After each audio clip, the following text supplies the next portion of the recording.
Mr. Hannah here. This video is all about sketching logarithm graphs. First thing you need to know is that logarithms are the inverses of exponentials, like I've mentioned. So for example, log to the base 2 of x, or y equals log to the base 2 of x, is the inverse of 2,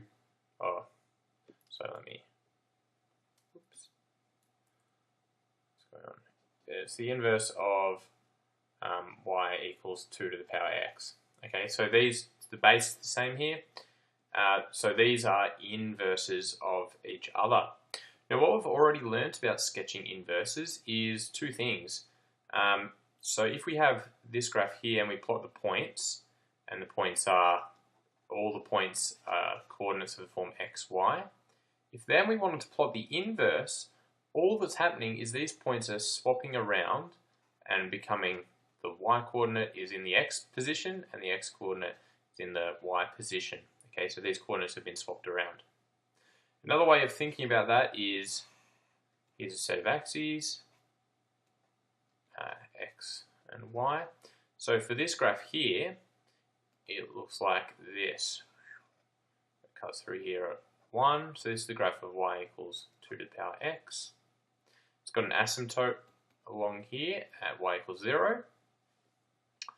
It's also got another point here. Let's put the x equals 1. So if x equals 1, then it's 2 to the power 1, and 2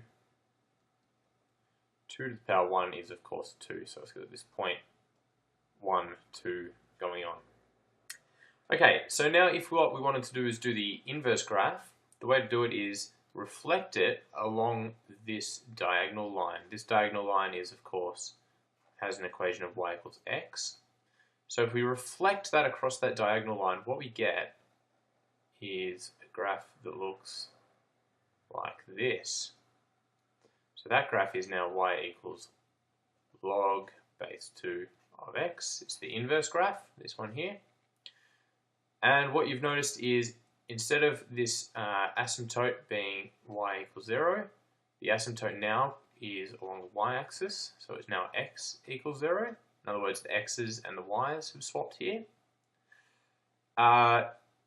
You'll also notice that here it used to cut through at y equals 1, now it cuts through at x equals 1. Also, this point that was 1, 2 is now the point here.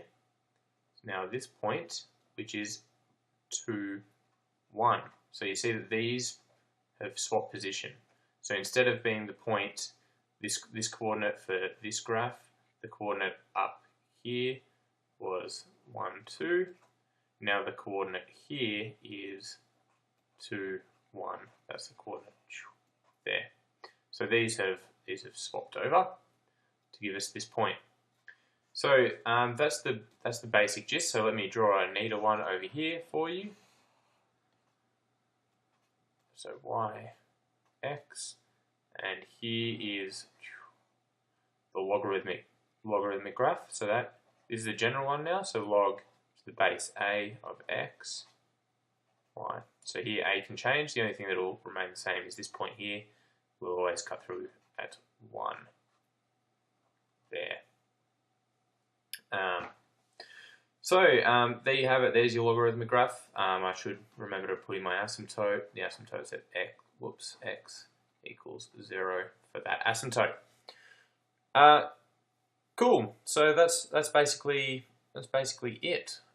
Pretty straightforward for you. If you wanted to plot another point, you could put x equals 1 here, because you know that if we've got a I should say you put in if you put in whatever a is, you'll get out 1. So if you find where a is, if this is a, then this point here will be a1. So maybe I should do a quick example. So let's do the graph of graph log 5x y equals. Okay, well, x, y, looks like this, cuts through at 1, and here at 5, it'll be 1. So that point is 5, 1. Just to reiterate, that's because if we put that into the graph, it's y equals log 5 of 5. Because there's a 5, that equals 1. So that's why this point here is always A1. So there we go, that's all you need to know about log graphs. Only other thing is that yes, it's true that if you have dilations, reflections, and translations, they just behave in a similar way to dilations, reflections, and translations have always behaved for us. So I think for our Year 11 course, none of our questions ask for dilations, reflections, or transformations. Just for fun, I'll do an example using dilations, reflections, and transformations right now, just for fun. So you don't have to pay attention to this bit if you don't want to, just kind of for fun. So I've also written these in the order that you should always do these things in. So here, let me make a general form. So we'll have A times log base A of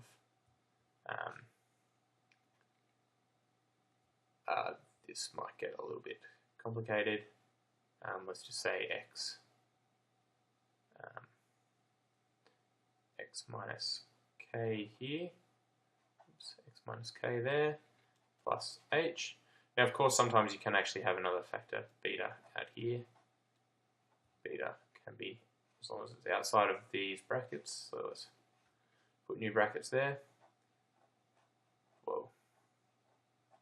Okay, so maybe I'll do 2 examples to illustrate a few different things. So let's start off with this one, y equals negative 2 log to the base, I don't know, 3 of x minus 1 plus 2, something like that. Okay, so let's start by doing a quick sketch, x, y.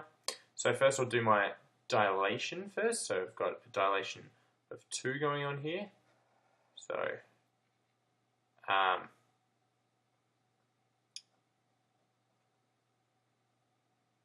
this point here will, so this is going to be the graph of y equals 2 log 3 of x. There we go. So this point will cut through x at 1 still. This point here that's at 3. This point that's at 3. If we put 3 in for x, we get 1, then times 2. So this point here is 2. That point is 3, 2. There we go. So I've done that dilation. Now I'm ready for the reflections. There's only one reflection. Here it is. And that is a reflection across the x-axis. So it's a reflection that way there. All of our answers become negative, if you like. All the y values become negative. The x values stay the same. So let's do another rough sketch. So this one's now been, oh, by the way, I should have put in the asymptote. So asymptote's in the same spot. And it's now doing this sort of thing. Still cuts through at 1. Now this point 3 is now at 3, negative 2. So there is our reflection. This graph's looking a bit worse for wear, but you get the idea. Now translation. So we're going 1 this way and 2 up. So first I'll do the 1 in that direction. So the asymptote actually moves. Y, x. So this asymptote is now at x equals 1. It's going across 1 unit. So let's sketch the shape of the graph. So now this was our 1. So now this point here that used to be 1 is 2. And this point here that used to be 3 is now 4, making this point 4 minus 2. Now what we're going to do is the up 2, and this is the last thing, so this will be giving us our final graph, x, y. So all we're doing is shifting this thing up, so our asymptote doesn't change, it's still at x equals 1 for our asymptote. Everything goes up 2. So this point that used to be 2, 0, so the point that used to be 2, 0 moves up 2, so it's now 2, 2. This point that used to be 4 minus 2 has been shifted up 2 here, and it's now 4, 0. It's been shifted up 2. So that's handily given us that x-intercept, which is sort of why I came up with this particular example, which is kind of handy. So there we go, there's our final graph, and we're done. Yeah, and that's basically all there is to it. The only other factor that could possibly affect it is this number b here. Obviously, b, you would do that dilation first as well, and then you would do, if there was a reflection there, you would reflect it across the graph in that way at that point as well. So it will become that if that b had been a negative sign, if there had been like a negative here with extra brackets going on. So just keep that in mind as well. Alright, that's it for this video. Just keep in mind this last bit on dilations, reflections, and translations.